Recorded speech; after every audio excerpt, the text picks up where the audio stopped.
말씀은 창세기 4장 25절과 26절 말씀입니다. 성경 제일 앞에 있는 창세기 4장 25절과 26절 말씀 육면에 있습니다. 제가 말씀을 읽어드리겠습니다. 아담이 다시 자기 아내와 동침함에 그가 아들을 낳아 그 이름을 셋이라 하였으니 이는 하나님이 내게 가인을 죽인 아벨 대신 나를 씨를 주었다 함이며 셋도 아들을 낳고 그의 이름을 에노스라 하였으며 그때 사람들이 비로소 여호와의 이름을 불렀더라. 아멘. 이 말씀은 창세기 1장부터 시작되어진 그 하나님의 역사가 다시 한번 반복되어지는, 다시 한번 시작되어지는 그런 말씀이 되어줍니다. 잘 알고 있는 것처럼 창세기 1장에는 어떤 말씀이 있죠? 천지창조. 첫째 날 뭐 만드셨습니까? 첫째 날? 뭐가 있다 그랬죠? 빛이 있으라. 하나님께서 그 흑암 중에 그 빛을 만드셨습니다. 둘째 날은요? 궁창을 만드신 거죠. 그래서 궁창 위의 물과 궁창 아래의 물로 나뉘었습니다. 그럼 셋째 날은 무엇을 만드셔야 돼요? 궁창을 만드셨으니까요. 물을 한 곳에 모이게, 또 육지가 드러나게 해서 바다와 육지를 만드신 거죠. 육지를 만드셨으니까 또 거기 뭐가 나요? 온갖 이 식물들이 나게 하셨습니다. 이게 전삼일이라 그래요. 빛을 만드시고요, 궁창을 만드시고, 그리고 이 바다와 육지를 만드시고 식물을 만드시고. 그럼 후3일은 더 쉽습니다. 4일째는 뭐 만드신 거예요? 첫째 날 빛을 만드셨으니까 4일째는요 해와 달과 별, 또 광명체를 만드신 거예요. 반복되어집니다. 5일째는요 둘째 날 궁창을 만드시고 아래에 물을 만드셨기 때문에 5일째는요 하늘의 새, 바다의 물고기. 6일째는요 육지를 3일에 만드셨으니까 땅에 있는 모든 육축들, 동물들, 짐승들 만드시고 마지막으로 하나님의 형상과 모양대로 사람을 만드셨습니다. 이 천지창조가 사람을 만드는 것을 통해서 완결되었죠. 우리가 이 말씀을 쭉 보게 되어지면 이것을 하나님께서 사람을 만드셨다 이렇게 표현하기보다는요 사람을 낳으셨다 이렇게 표현하는 것이 훨씬 더 우리가 이해하기에 좋습니다. 왜냐하면 만들었다는 것은요 그냥 하나님과 관계없는 어떤 존재를 의미할 수 있는데, 낳으셨다는 건 뭐예요? 하나님의 형상과 모양을 닮은 자로, 하나님의 자녀로, 하나님의 백성으로 사람을 만드셨기 때문에 만드셨지만 이 낳으신 것과 전혀 다를 바가 없습니다. 그럼 하나님께서는요 우리 창세기 1장에 그 모든 만물을 만드시고 2일째를 빼고는요 1, 3, 4, 5, 6 매 창조의 마지막에 하나님께서 무엇이라고 말씀하셨습니까? 보시기에 좋았더라. 우리 지난주에 말씀드렸죠, 그렇죠? 지난주 작년인데 벌써 지난주에 보시기에 좋았더라, 적합했다, 아름다웠다. 이게 하나님께서 만드신 모든 피조물을 바라보시면서 참 좋다, 좋다, 적합하다, 아름답다. 너무나 그 마음에 흡족하시고요. 사람을 만드시고 모든 만물이 다 지어지고 난 다음에는요 심히 좋았더라.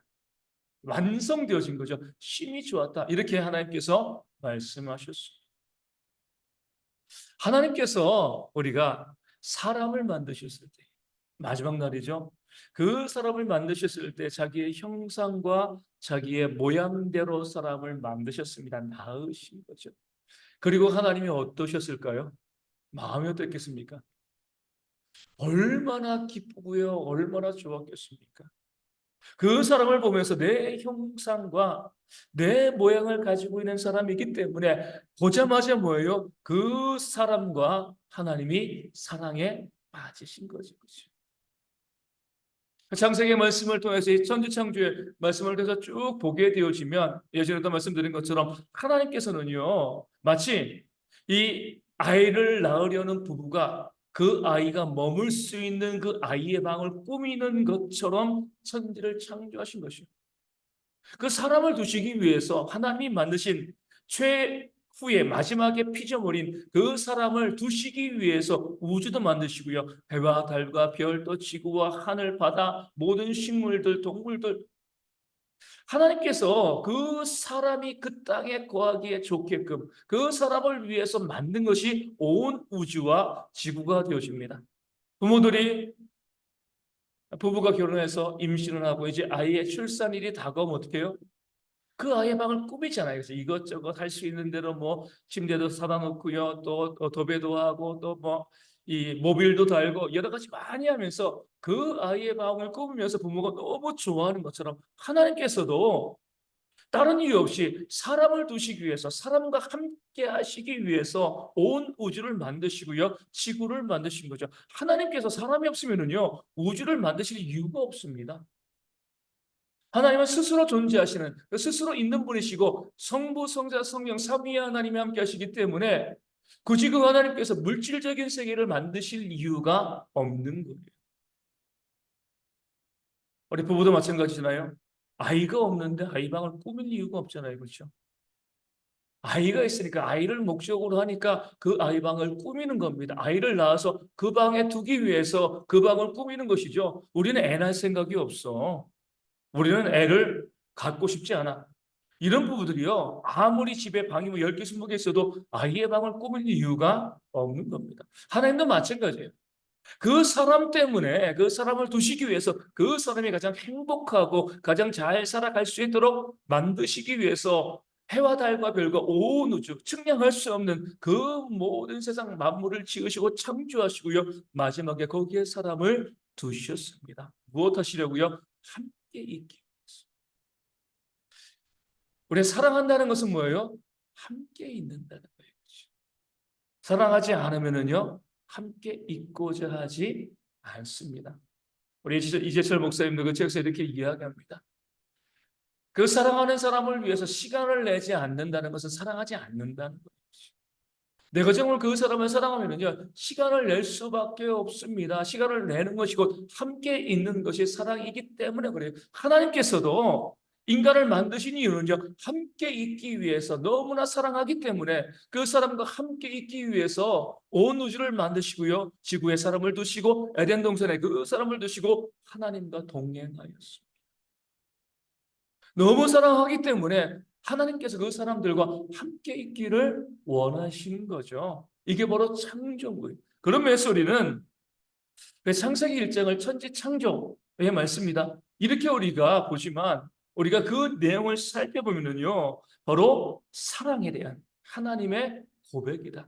사랑에 대한 말씀이다. 우리가 창세기 1장을 그렇게 읽는 것이 가장 정확한 말씀의 해석이 되었습니다. 그렇기 때문에 사람을 만드신 것이 아니라 사람을 낳으셨다. 이렇게 표현하는 것이요, 가장 적절한 표현이 되어지는 거죠. 그러다가 창세기 3장에 문제가 발생하는 거죠. 어떤 문제가 발생해요? 아담과 하와는 하나님께서 그들을 위하여 주신 그 말씀에 불순종하셨어요. 하나님과 같아지려는 그런 욕심에, 그 욕심 때문에 하나님과의 이 사랑이 삐그덕되게 만들었습니다. 사랑의 문제가 발생하니까 뭐예요? 불순종하게 되어집니다. 사랑하면은요, 순종할 수밖에 없어요. 사랑하지 않으니까 그 말 들어먹지 않는 겁니다. 남편도 아내도요, 부모도 자녀도 형제들도 이 교회도 세상도 다 마찬가지예요. 정말 사랑하면은요, 그 사람의 말에 귀를 기울이고 그 사람의 말을 들어주려고 애쓰고 노력하죠. 사랑하지 않으면 말 안 듣습니다. 아담과 하와도 이 하나님과의 그 첫사랑, 그 관계를 시작한 이후로 얼마 지나지 않아 벌써 그 사랑의 유혹을 받고요, 그 사랑의 관계에 문제가 발생합니다. 그렇기 때문에 하나님을 사랑하는 마음이 떨어지게, 사단이 들어오니까 하나님을 사랑하는 마음이 떨어지게 되어지고요, 그 사랑하는 마음이 떨어지니까 불순종하고 죄를 범하게 되었습니다. 명령을 어기게 되어진 거죠. 그 명령을 어긴 것에 대한 하나님의 심판은 뭐예요? 죄의 삭은 사망입니다. 하나님의 공의가 여기 있습니다. 아담과 하와가 사랑이 식었다는 것은요, 하나님과 분리되어지는 거죠. 멀리 가는 거예요. 그렇기 때문에 어거스틴은 죄를 무엇이라고 이야기해요? 하나님으로부터 멀어지고, 가까이 있으면 사랑이잖아요. 그렇죠? 사랑하면 죄를 짓지 않습니다.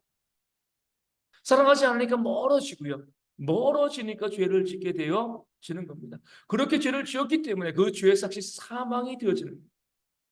하나님의 사랑을 포기하고요, 하나님의 사랑을 버리고 죄를 짓고 멀리 갔기 때문에 그 사망으로 인하여서 다시는 하나님과 함께 할 수 없도록 만든 것, 이것이 바로 죄가 되어집니다.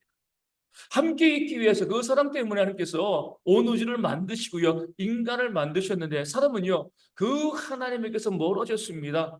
그 사랑을 거부했기 때문에 그 죄로, 그 죽음으로 인하여서 더 이상 하나님과 함께 할 수 없는 그런 관계가 되었습니다. 그래서 죄의 삭은 사망이 되어지고, 그 사망케 하심으로 하나님과 함께 하지 못하는 것이 뭐예요?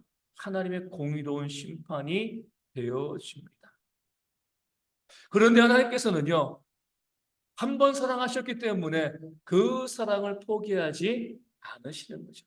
창세기 3장 이후의 모든 말씀은요, 하나님께서 그 사랑을 다시금 회복하시기 위해서 어떻게 애쓰셨는가, 어떻게 계획하셨는가, 어떻게 놀랍게 역사하셨는가, 이 사실을 우리 가운데 보여주고 있는 겁니다. 우리 스스로 하는 게 범죄하여서 하나님에게서 멀어졌기 때문에 그런 우리를 다시금 하나님 곁으로 끌어오시기 위해서 하나님이 어떻게 일하셨는가, 요한계시록까지 창세기부터 요한계시록 모든 말씀은 그런 하나님의 사랑을 우리 가운데 보여주고 있는 거죠. 그래서 하나님께서 가장 먼저 사람과의 관계를 회복하기 위해서 하나님께서 하신 것이 뭐예요? 가죽옷을 지어 입히신 겁니다. 에덴 동산에서 아담과 하와를 보내실 때, 내쫓으실 때 하나님께서 그냥 보내시지 않았죠. 무엇을 입혔어요? 가죽옷을 지어 입혔습니다. 가죽옷을 지어 입혔다는 것은 무엇을 의미하죠? 하나님께서 아담과 하와에게 제사, 속죄의 제사를 알려주셨다. 그냥 가죽옷이 그냥 가죽이 나오는 게 아니잖아요, 그렇죠? 가죽은 어떻게 얻어요? 짐승을 죽이고요, 그 가죽을 벗겨서 그것으로 가죽을 만들고 옷을 만들어 입는 겁니다. 아담과 하와를 하나님께서 그 짐승을 죽이게 만드신 거죠. 아담과 하와가 가만히 있는데 하나님께서 그냥 짐승을 죽여가지고 가죽을 만들면, 물론 가죽도 창조하실 수 있겠지만 그 가죽옷을 아담과 하와에게 주신 것이 아닌 거죠. 아담과 하와에게 짐승을 잡으라, 가죽을 벗겨라. 왜 짐승을 잡아야 되는가? 죄 삭은 사망이기 때문에. 죄를 지은 너희는 모두는 이 죽을 수밖에 없는데, 이 제사를 통해서, 이 속죄의 제사를 통해서 그 죄가 용서함을 받으면 뭐예요? 나와 함께 다시 한번 그 사랑의 관계 가운데 돌아올 수 있다. 이 사실을 알려주기 위해서 하나님께서는 가죽옷을 아담과 하와에게 만들게 하시고요, 그 옷을 입히신 거예요. 단순히 옷을 입히신 것이 아니라 속죄의 제사를 아담과 하와에게 알려주신 거죠. 그렇기 때문에 아담과 하와는 그 제사를 누구에게요? 가인과 아벨에게도 알려줄 수 있었던 겁니다. 성경 어디에도요, 가인과 아벨이 제사 드리기 전에 아담과 하와가 제사를 배웠고요, 제사를 이렇게 드리는 거에서 아담과 이제 가인과 아벨에게 가르쳤다는 말씀이 나오지 않습니다. 그 힌트가 바로 가죽옷 가운데 있는 거죠. 하나님께서는 아담과 하와가 그 죄로 인하여서 하나님과의 그 사랑이 깨어지고요, 멀리 가게 되었을 때 그 죄를 해결할 수 있는 방법으로 제사를 알려주셨고, 그것을 통하여서 그 죄의 문제를 해결하고요, 다시금 하나님께로 돌아올 수 있는 그 길을 알려주셨습니다. 이론적인 거죠, 그렇죠? 그것을 알려주었음에도 불구하고 아담과 하와는요, 잘 몰랐어요. 그 속죄가 어떤 의미인가? 죄가 어떤 의미인가? 하나님의 사랑이 무엇인가? 하나님께서는 그 속죄를 통해서 아담과 하와를 가까이 하고 싶은데 아담과 하와는 여전히 어때요? 그 죄 가운데 있었기 때문에 하나님의 사랑이 무엇인지, 그 첫사랑이 무엇인지를 온전히 깨달아 알지 못한 거죠. 그러다가 하나님의 사랑을 알게 되어진 그런 계기가 생겼습니다. 그것이 뭐예요? 가인과 아벨을 낳은. 둘이만 있을 때는요, 몰라요. 부부끼리 있을 때 물론 좋아서 만나고 뭐 함께 있었지만 그 부부의 사랑을 가지고는요, 하나님의 사랑이 무엇인지 잘 알 수가 없습니다. 그런데 아담과 하와가 동침하고 가인을 낳고 아벨을 낳았어요. 가인과 아벨은 어떤 자녀죠? 아담과 하와의 형상과 모양을 가진 자녀예요. 하나님께서 아담과 하와를 만드실 때 자신의 형상과 자신의 모양대로 만드셨잖아요. 그렇기 때문에 하나님이 낳으신 것이고요, 그 아담과 하와를 사랑하시고 또 아담과 하와는 그 사랑의 하나님을 사랑했던 거죠. 마찬가지로 두 부부가 있을 때는 그 하나님의 사랑이 무엇인지 잘 알지 못했는데 가인을 낳고 아벨을 낳으면서 우리의 형상과 우리의 모양을 닮은 그 자를 낳으면서 하나님께서 우리를 만드셨을 때 얼마나 기뻐하셨겠는가 깨달아 알게 되어지는 거예요. 두 부모만 있으면 모르는 거예요.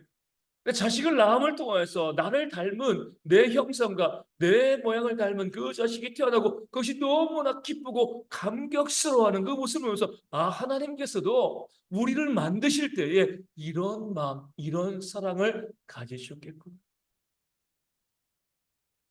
가족을 통해서는요, 그 속죄의 원리, 다시금 하나님께 돌아오는 원리를 알 수 있지만 하나님의 그 사랑의 의미를 온전히 깨달아 알지 못했는데 자식을 낳게 되어지니까 그 자녀를 낳게 되어지니까 그 자녀를 보고 기뻐하고 그 자녀로 또 즐거워하고 감사하게 되어지면서 하나님께서 창조하실 때 우리를 만드실 때 나 아담과 하와를 만드실 때 하나님께서 어떠한 마음인가 어떤 사랑을 품었겠는가 이 사실을 비로소 아담과 하와가 깨달아 알게 되어진 거죠. 하지만 이것만으론 부족했어요. 더 깊은 하나님의 사랑을 깨달아 알았어야 되죠. 그래서 하나님께서 그 아담과 하와에게 허락하신 것이 뭐예요? 아벨의 죽음.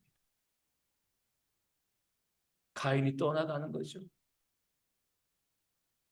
아담과 하와는 이제 죽음을 몰랐잖아요. 죄의 삭은 사망이라 하나님이 말씀하셨는데 그 죽음이 뭔지 몰랐습니다. 짐승을 죽여가지고 제사를 드리지만 짐승이 죽는 것과 사람이 죽는 것은요 하늘과 땅 차이입니다. 그러니까 짐승은 얼마든지 죽을 수 있지만 사람이 죽는 것은 그렇지 않은 거죠. 그런데 그 가인이 자기의 동생 아벨을 죽임으로 최초의 살인자가 되어지고요. 이 땅 가운데 죄의 삭신 사망이 그 아벨에게 처음으로 등장하게 되었습니다. 그 사랑하는 아들이 죽었을 때에 다시 못 보는 거잖아요. 완전히 분리되어지는 겁니다. 그때 아담과 하와의 마음이 얼마나 아팠겠습니까? 함께 호흡하고요, 함께 교제하고 함께 삶을 나눴는데 내 형상과 내 모양을 닮아서 너무나 좋았는데 그런 아벨이 이제 다시는 못 만나. 이 세상 가운데 다시 만날 수 없는 영원히 분리되어진 그런 상태에 이르렀을 때에 아담과 하와의 마음이 무너졌을 겁니다. 그리고 하나님의 진노를 받아가지고요. 가인도 뭐예요? 아담과 하와를 떠난 거죠. 분리되어진 거예요. 다시 만날 수 없게 되어진 거죠. 그럴 때 무엇을 깨달은 거예요? 우리가 범죄했을 때 하나님의 마음이 어떠했는가? 우리가 하나님의 말씀 가운데 불순종하고 하나님을 떠나가게 되었을 때, 죄를 범하였을 때에 그때 우리를 사랑하시는 그 하나님의 마음이 어떠했는가? 비로소 아담과 하와가 그 자녀들의 죽음을 통해서 떠남을 통해서 깨달아 알게 되어진 거죠. 비로소 하나님의 그 사랑을 깨달아 알고요. 그리고 하나님과의 그 관계가 회복되어지기 시작한 겁니다. 하나님께서는요.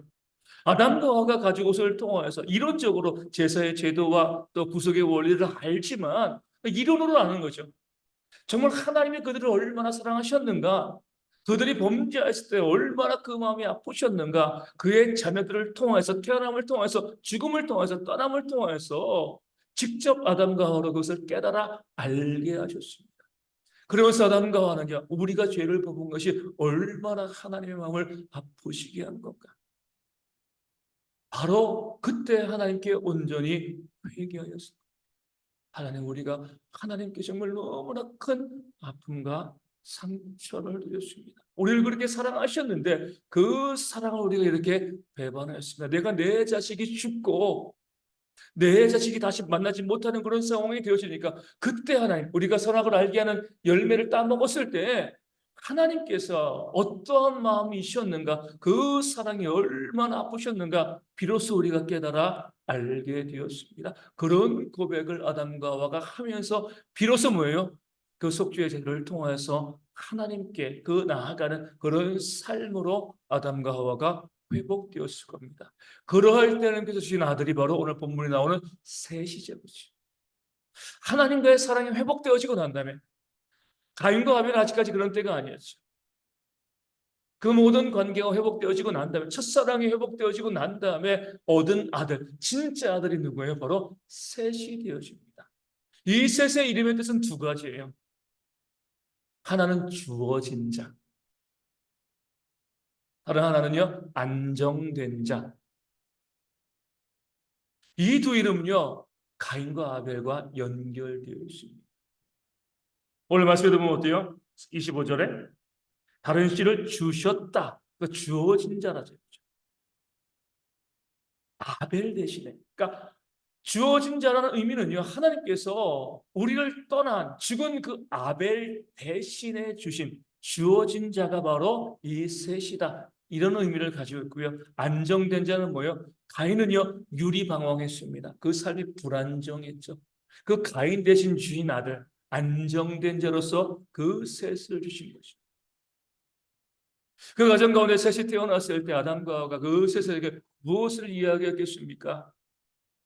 하나님의 사랑, 우리가 그 하나님의 사랑을 온전히 받았음에도 불구하고 그 사랑을 온전히 우리가 갚지 못하고 사랑을 하지 못하고 하나님께 범죄했던 것이 얼마나 큰 죄악이었는가 우리가 몸소 너의 형 가인과 아벨을 통해서 깨달아 알게 되었다. 그 사실에 대해서 하나님의 사랑에 대해서 깨달은 회복된 그 사랑에 대해서 아담과 하와는요 세세계 계속해서 이야기하고 알려주었을 겁니다. 그 하나님의 사랑을 떠나지 말 것을 알려준 거죠. 그럴 때에 그 셋은요, 그 아들 에노스를 낳고 아들의 이름을 에노스라고 지은 거죠. 무슨 뜻이라고요?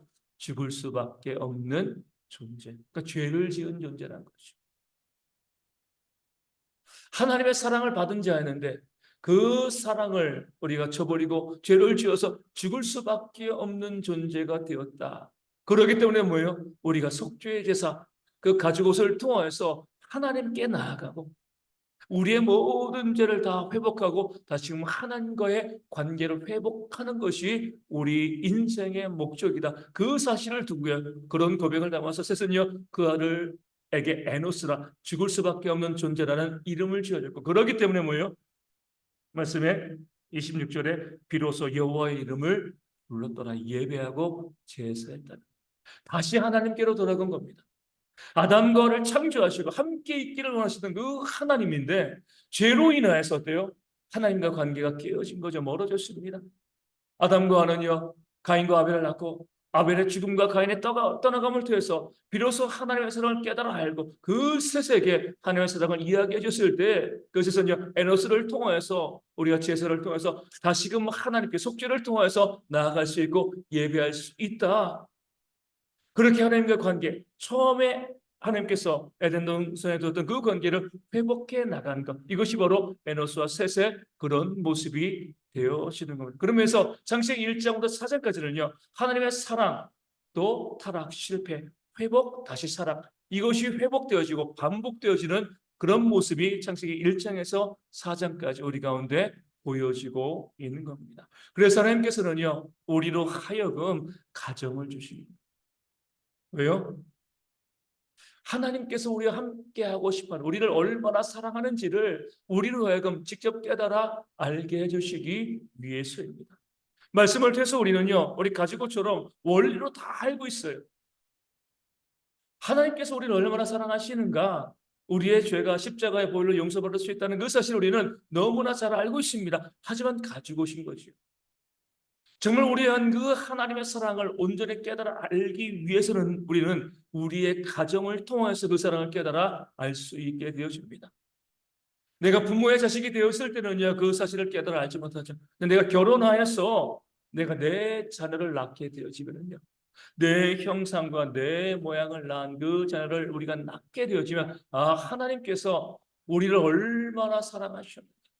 우리를 얼마나 아끼시는가, 우리를 그렇게 낳으시고 사랑하신다, 그 사실을 깨달아 알게 되어집니다. 그리고 그 자녀들이 커가면서 어때요? 우리를 떠나가게 되어지는 거죠. 그 떠남의 없음을 통해서 우리가 죄로 인하여서 하나님께 떠나갔을 때 하나님의 마음이 어떠했는가 우리가 우리의 가정을 통해서 또한 깨달아 알 수 있게 되어지는 겁니다. 그래서 우리가 결혼해서 가정을 꾸리고요, 자녀를 낳게 되어지면 뭐 할 수 있게 돼요? 뭐 하게 되죠? 결혼해서 가정을 꾸리고 자녀를 낳아 키우게 되어지면은요, 뭐 할 수 있어요? 효도할 수 있게 됩니다. 내가 내 자녀를 바라보면서 누구의 마음을 알아요? 내 부모님의 마음을 알죠. 아, 이렇게 나를 낳으셨겠구나. 이렇게 나를 키우셨겠구나. 이렇게 나를 아끼셨겠구나. 내가 결혼하지 아니하고요, 내 자녀를 낳지 아니하면 머리로는 부모의 사랑을 이야기하고 또 효도를 이야기하지만 실제로요 그것이 마음으로 와닿지 않습니다.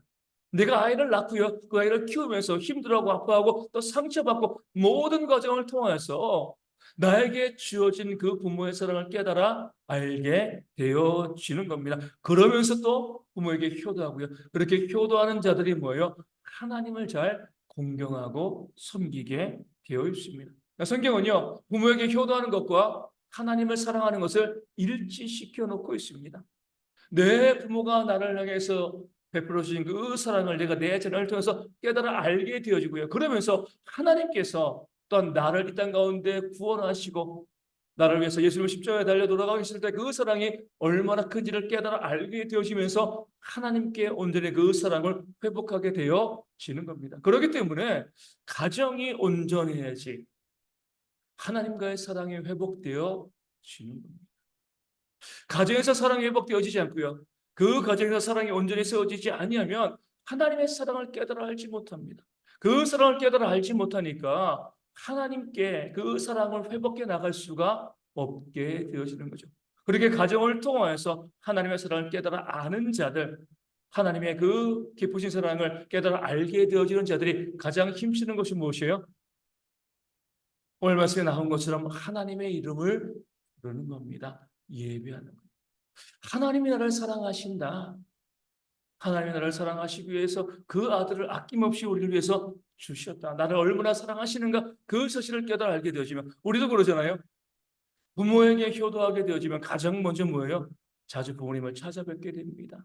다른 것이 효도가 아니잖아요.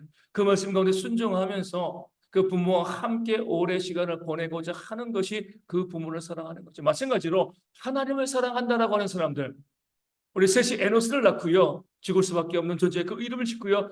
여호와의 이름을 부르는 그 모습처럼 정말 하나님의 구원의 은혜를 깨달아 알고요. 나를 창조하시고 만드시고 이 땅 가운데 보내신 그 하나님의 은혜를 아는 사람들은요. 하나님과 함께하는 여호와의 이름을 부르는 그런 예배에 힘을 쓸 수밖에 없습니다. 그런 면에서 우리가 첫사랑을 회복한다는 것은요. 가장 먼저 하나님과의 예배가 회복되어지는 겁니다. 하나님께 나와서 예배하기를 사모하고요. 나와서 하나님을 부르기를 사모하고 그 하나님과 함께 있기를 사모하는 그런 마음이 있을 때 우리가 하나님을 사랑합니다. 내가 하나님을 정말 사랑하고 그 첫사랑이 나에게 회복되었구나 이렇게 우리가 알 수 있게 되어지는 거죠. 내일 새벽에도 함께 말씀을 나누겠지만 우리는요 하나님께 나와서 하나님께 예배하는 것보다 우리 세상 가운데 나가서 그 세상 가운데 머물러 있는 것을 더 좋아합니다. 세상에는 우리 시간을 드리는 걸 우리가 아까워하지 않죠. 하지만 나와서 예배하는 것은 우리 시간을 아까워합니다. 왜요? 세상을 사랑하고요. 하나님을 사랑하지 않기 때문에 그렇습니다. 하나님은 우리를 사랑하셨기 때문에 이 세상을 지으시고요. 사람을 그 세상 가운데 두시면서 함께 있기를 원했습니다. 이 사랑의 모습인 거죠. 사랑하면 함께 있으려고 하는 거예요. 함께 있기를 힘쓸 수밖에 없습니다. 그러면서 우리가 내가 예배하는 마음에 사라져 가고 있다고 하면 정말 예배의 자리 가운데 내 자리가 점점 멀어져 가고 있다고 하면 내가 하나님을 향한 그 사랑에서 점점 멀어져 가고 있고 다른 말로 내가 점점 범죄하고 있다는 사실을 깨달아 알 수 있어야 하는 겁니다. 다시 한번 우리가 하나님에 대한 그 첫사랑을 회복하고자 하면 가장 먼저 우리가 힘써야 될 것이 무엇이에요? 예배의 자리 가운데 나를 두는 겁니다. 예배하는 거죠. 하나님께 나오는 거죠. 우리가 지난번 제가 우리 성공영신 예배 때로 말씀드린 것처럼 성도님들이 서로를 사랑하고요. 목회자를 사랑하고 또 목회자가 또 성도를 사랑하는 그것은 다른 것으로 있는 것이 아니라 항상 그 자리에 함께 있어주는 것, 함께 그 자리를 지키는 것이 그 서로에 대한 사랑과 고백이 되어지는 줄로 믿습니다. 그런 사랑이요. 우리 대형의 모든 성도 가운데 우리가 회복되어지기를 소망합니다. 내 가정에서 하나님의 사랑이 무엇인가 깨달아 아시고요. 그 하나님의 사랑이 무엇인지 깨달아 알게 되었다면 우리가 삶으로 주님께 나와서 예배하기를 힘쓰는 대형의 모든 성도 되어서 우리 2024년 우리 대형교회가 더욱더 예배하기를 힘쓸 수 있는 예배함으로 하나님과의 온전한 관계 회복되어지고요. 그 관계 회복을 통해서 하나님께서 우리가 내주시는 은혜의 복을 누리시는 대형의 모든 성도 되어지기를 주님의 이름으로 축원을 드립니다. 우리 함께 찬송하면서 찬송하도록 하겠습니다. 찬송가 435장 함께 찬송하시도록 하겠습니다.